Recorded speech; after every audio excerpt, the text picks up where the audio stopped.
Video games are not meant to be a walk in the park, and some boss fights are hard, but that's fine. We like a good, difficult boss. I'm talking about bosses where you know that they couldn't figure out what to do, so they did something annoying. Something that wrecks everything. Hi folks, it's Falcon, and today on gameranx, 10 bosses that ruined the game for us. Starting off with number 10, the Arkham Knight fights in Batman Arkham Knight. He's right in the title, but unfortunately the boss fights against this guy, the main antagonist of the game, are just kind of frustrating and not fun. There's a lot of reasons why people don't like these, but I'll give you the most obvious right off. The vehicles. Out of the 4 fights with the Knight, 3 of them are in the Batmobile. And yeah, the Batmobile's cool, but let's just go ahead and say this. This is a Batman game, probably the best Batman game, with obviously the best rogues gallery, period. And in these titular boss fights, you're fighting like helicopters and tanks. The Batmobile stuff in Arkham Knight's already divisive. And for the most part, I stand on the Batmobile is cool end. But you throw in a kind of awkward and frustrating vehicle-based boss fight, and that's when it doesn't hold up.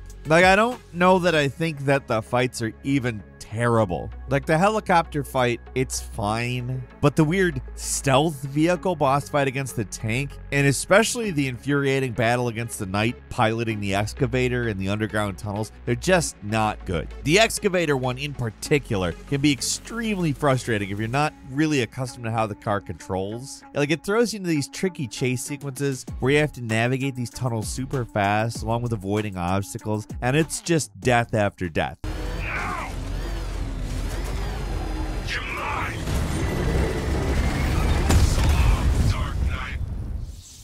Obviously, I'm still regarding Arkham Knight as probably, arguably the best Batman game. It doesn't ruin the game, but it's pretty disappointing because, hey, remember Mr. Freeze in Arkham City or some of the bosses in Arkham Origins even? Yeah, Origins actually has some pretty badass boss fights in it. People want those too, just not this.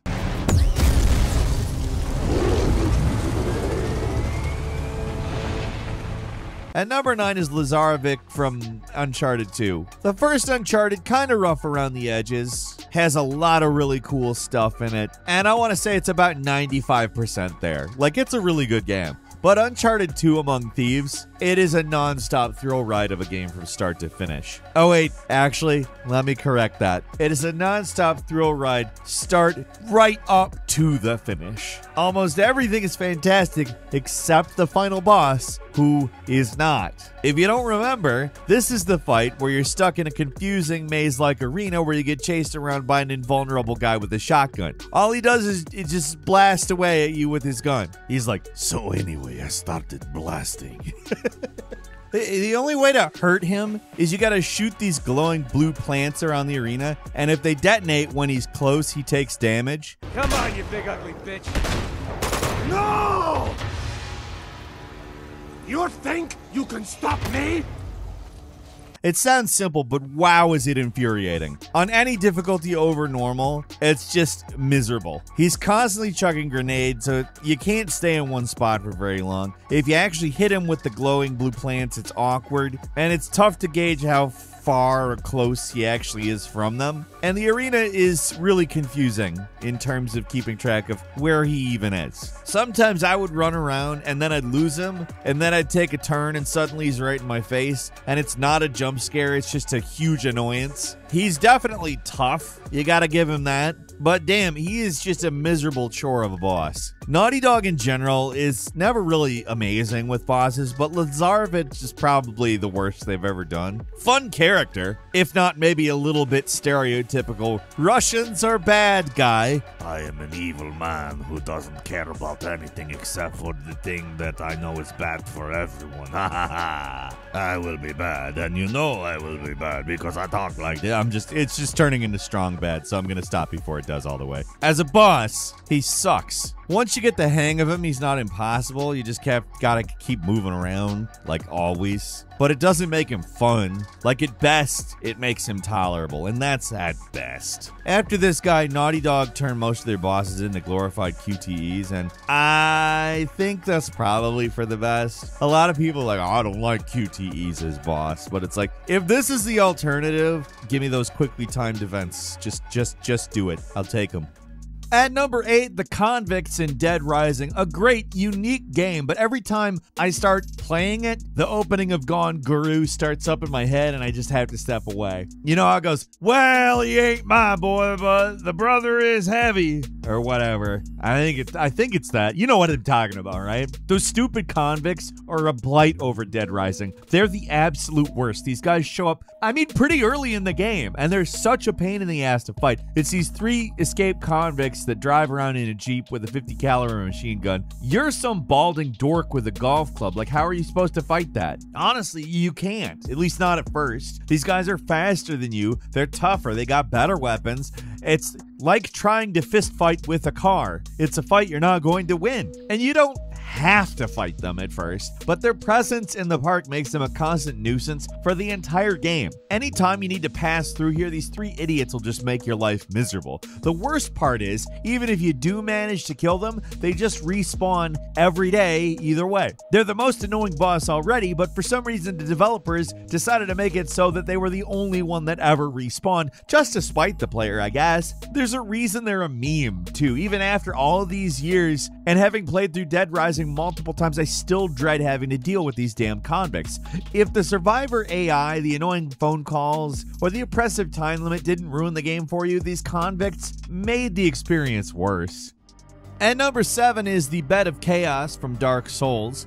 This one's so obvious, I actually debated whether or not it belongs on the list, but like, come on, it's obvious for a reason. The Bed of Chaos sucks. The Dark Souls series has a reputation for pretty hard bosses, but most of them are at least sort of fair. Even if you need to know the logic of these games way more than just the logic of games as a whole for them to be fair, but they're fair and can be a lot of fun to fight even when they're extremely difficult. The Bed of Chaos, nothing like that. It's a chaotic mess of flailing tree limits and confusing mechanics where most deaths feel like they come out of nowhere and that there's nothing really to learn. You just have to try it and hope. It's found at the end of the already pretty miserable Lost Izalith area, which most people consider the nadir of the game already, so going into it, people are already not exactly stoked. But the actual fight is just, I got played the game more than once, and I still have no idea what I'm doing or what strategy I use, if there is one. I don't think there is one, because I don't feel like I'm using a strategy. You just kind of run around, destroy the weak points, jump in the mouth, and kill it. It's simple, it can be done quick, but it's really annoying. And how anyone is even supposed to guess that you need to make this awkward jump to get inside this thing, I don't know. Just getting to this point is a huge pain. Parts of the arena collapse. It's shooting magic at you or something. It's all hard to really tell what's going on most of the time. So when you die, it feels like it comes out of nowhere. And I'm gonna even go out on a limb and say it's not just that it feels like it kind of just does. It's just an all-around sucky boss fight that brings the whole game down. And it's not actually that hard. And From must have realized how crappy this boss is, because they made the weak points stay dead even after you die. But it's just the opposite of fun. I mean, at least it's over quick once you know what to do, but it's not fun. And number 6 is the Spider Guardian from Metroid Prime 2 Echoes. These are really great games, really entertaining bosses, but for some reason Prime 2 has got some stinkers in there. I feel like maybe there's some of the leftovers from ideas they had from the first one where people were like, no, let's not put that in. And then the second time around, they're like, you know what, let's try it. People loved the first one, so when we were in that frame of mind, maybe they were good ideas that we just thought weren't good ideas. They were right the first time around. But I don't think any of them really damage the reputation of the game in the way that the Spider Guardian does. It is a frustrating and miserable fight, and I don't know anybody in their right mind would want to play this. In theory, it's a clever concept, a boss fight where you play entirely as the Morph Ball. Ooh, that's different. This is the second of the Metroid Prime games. They're really throwing us some curveballs.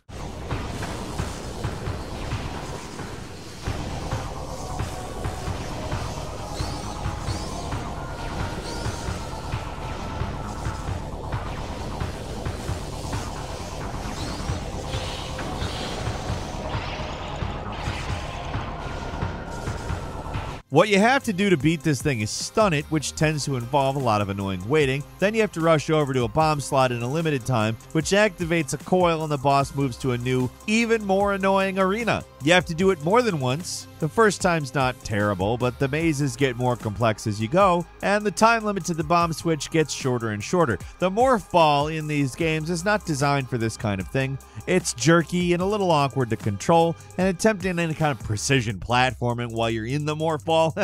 No! Why even think it's possible? Again, morph ball, fine from point A to point B. That's what it's for. But this boss doesn't require point A to point B. It requires precision and speed, and that's just a combo not possible in the morph ball. I won't belabor the point, but it traps you in fighting this annoying as hell boss. You're kind of just waiting for it to get in the right position, then you're rushing around. You get there too late because you have to precision platform as the morph ball, and it's hard because it's definitely not designed for that. And it feels like it goes on forever. The first Metroid Prime game, I'm more than happy to come back to once in a while, but Metroid Prime 2 Spider Guardian makes me hesitate. There's a lot of great stuff in this. Metroid Prime 2 is actually a pretty great game, but it is brought down by the Spider Guardian.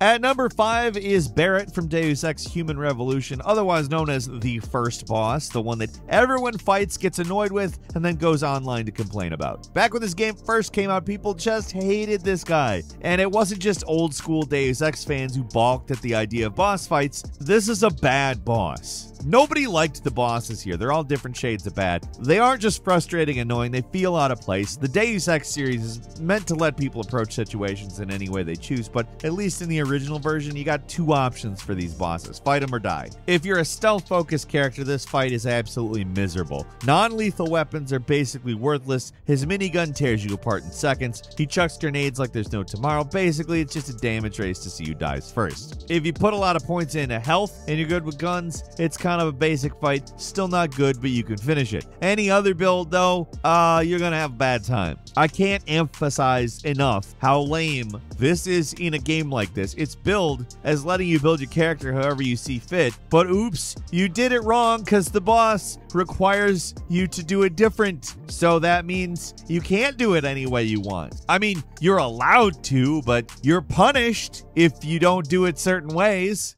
Come here. You don't look so good, boy.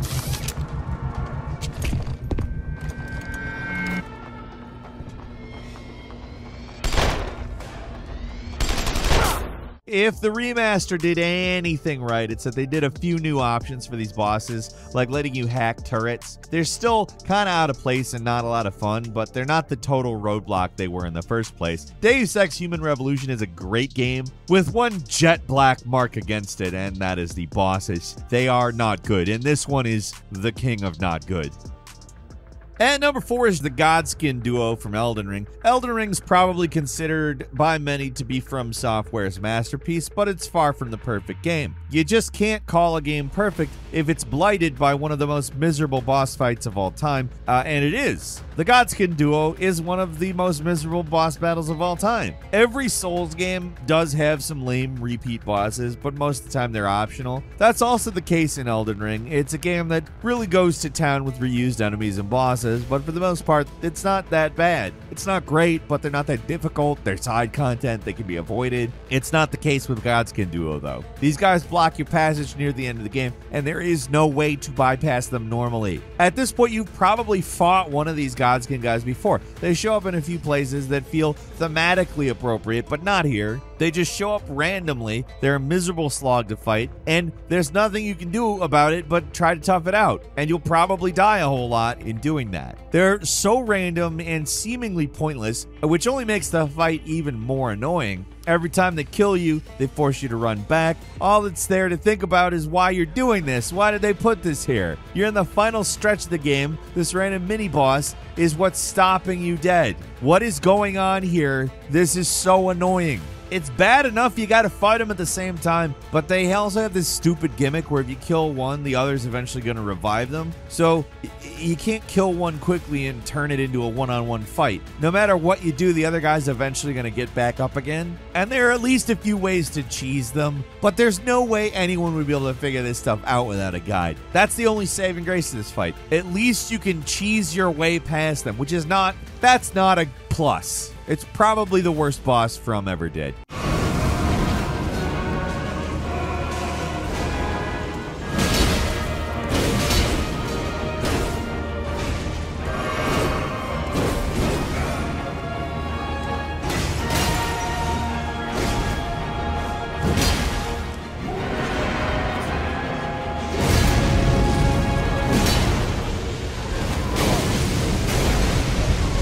At number 3 is The Imprisoned, The Legend of Zelda Skyward Sword. Already a divisive game, but even people who defend Skyward Sword struggle to have anything nice to say about the Imprisoned fights. Yes, plural, fights.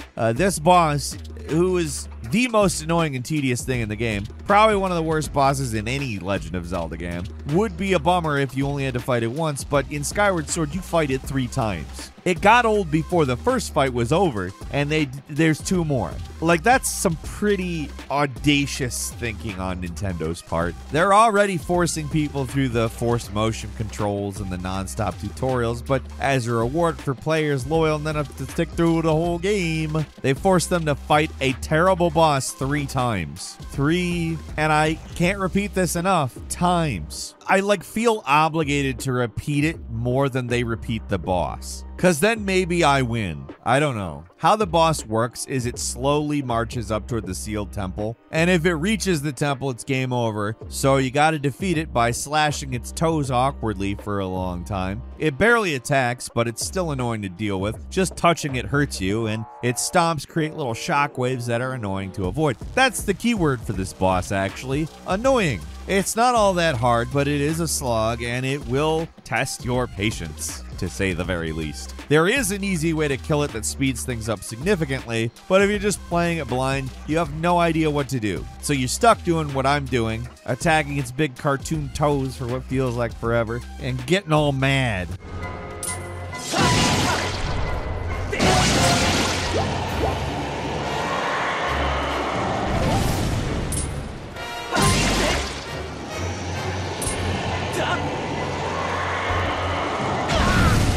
And number 2 is the Time Eater from Sonic Generations. For some reason, 3D Sonic games really have a lot of problems with boss fights. The best of them they're passable, and Sonic Frontiers has some cool stuff in it. I mean, let's be honest, Frontiers is probably the result of Sonic teams sitting around and going, all right, how do we do the things that everybody says we do wrong the right way? Was kind of a long needed about face, and even then it's not perfect.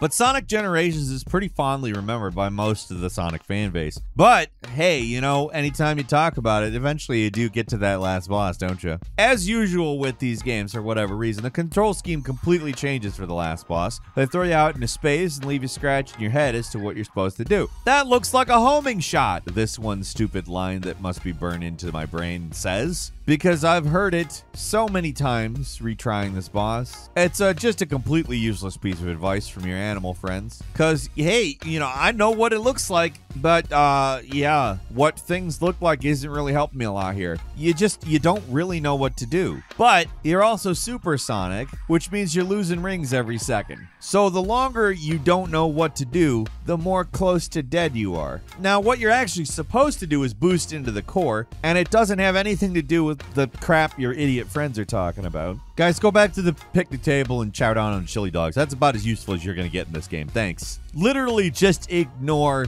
your friends.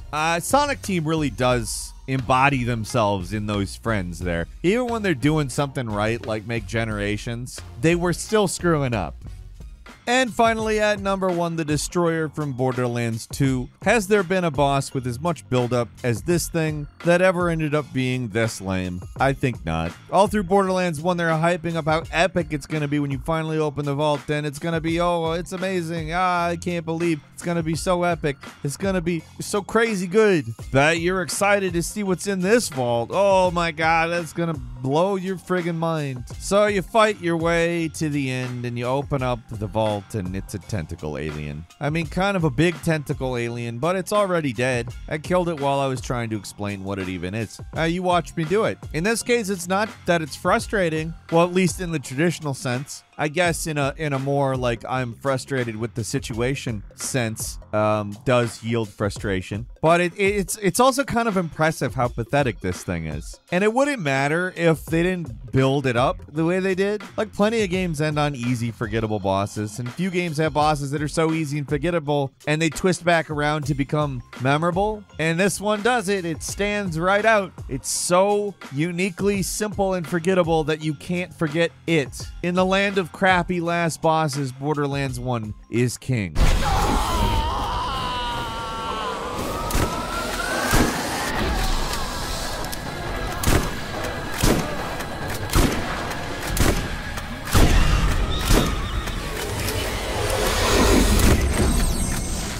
Got a quick bonus here for you. Bloody Mary from Terranigma. It's an old one, but it's worth mentioning because the boss battle itself is such a bizarre anomaly. Plenty of games have difficulty spikes, but this one feels legitimately broken, like the developers did something wrong. And because the game is on a cartridge that came out in 1995, there was no fixing it. There's this random boss. It doesn't stand out in any way or have anything to do with story. It just has crazy high stats, like way, way higher than anything else in the area, which forces you to either grind for experience, which can take hours, or read a guide. There is a way to beat her, and it's with magic. Normally, magic attacks don't do really anything against bosses, but for this specific one, they actually do work. The damage is low. I mean, it's low, but it's better than nothing. Terranigma is an action RPG class, one of the best on the SNES, but this boss fight is incredibly annoying, and often the place where people stop playing the game. Certainly where I stop playing the game. Even now, when I know exactly how to beat her, even if you do know her weakness, the fight is boring and tedious. It just feels like you're doing something wrong or the game is bugged,